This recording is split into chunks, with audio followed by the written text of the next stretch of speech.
2024년 6월 5일 수요일 캐나다 중앙은행의 선제적 금리 인하 단행. 2024년 6월 6일 목요일 유럽 중앙은행의 선제적 금리 인하 단행.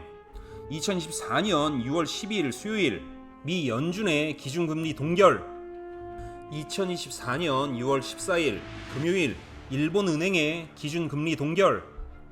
2024년 6월 18일 화요일 호주중앙은행의 기준금리 동결. 2024년 6월 20일 목요일 영란은행의 기준금리 동결. 2024년 7월 11일 목요일 한국은행의 기준금리 동결. 2024년 7월 18일 목요일 유럽중앙은행의 기준금리 동결.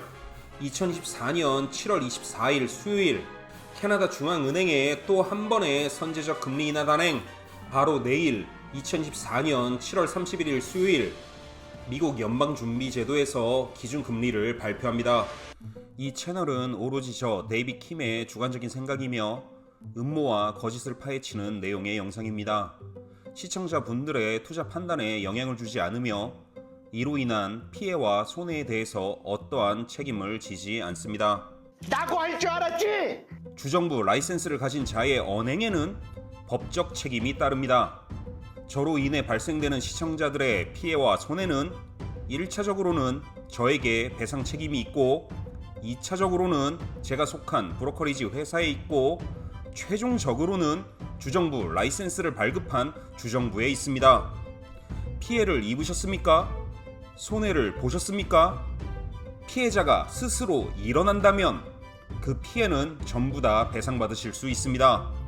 모든 책임을 소비자에게 돌리는 자, 그 자가 범인입니다. 이제 다시 오늘의 주제로 돌아갑니다. Let's get back to work. 다시 이루어진 캐나다의 선제적 금리 인하 단행으로 캐나다는 이제 완전히 세계 경제와 결별을 선언했습니다.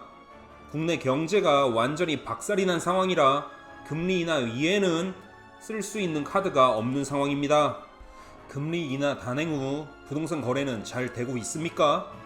금리 인하 단행 후 모기지 금리는 내려갔습니까? 모든 게 완전히 반대인 상황입니다. 아직도 캐나다의 부동산 시장을 걱정하는 사람들이 있습니까? 이젠 캐나다라는 나라 자체의 존망 문제입니다. 글로벌 사회에서 특히 캐나다는 지리적, 경제적 특징 때문에 미국의 기준금리가 더 중요합니다.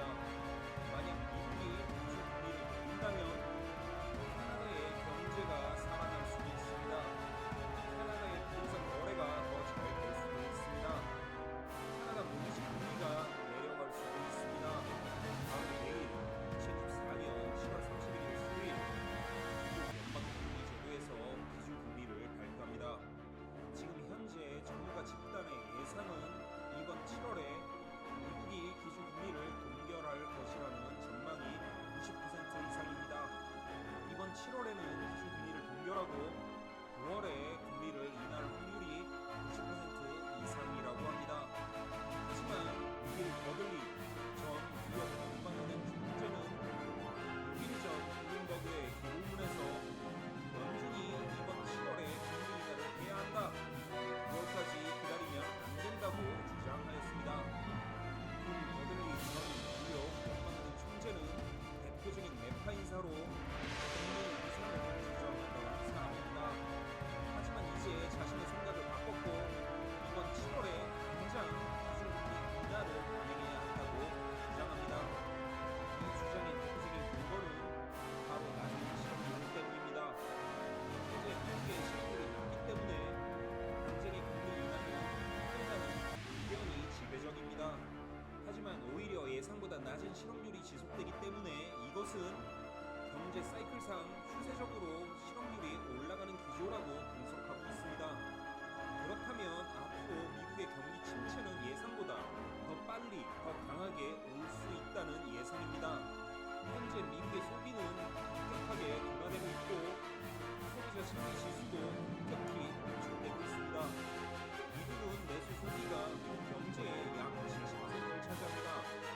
이런 규모의 내수 소비가 위축된다면 경제는 예상보다 크게 무너질 수 있습니다. 하지만 전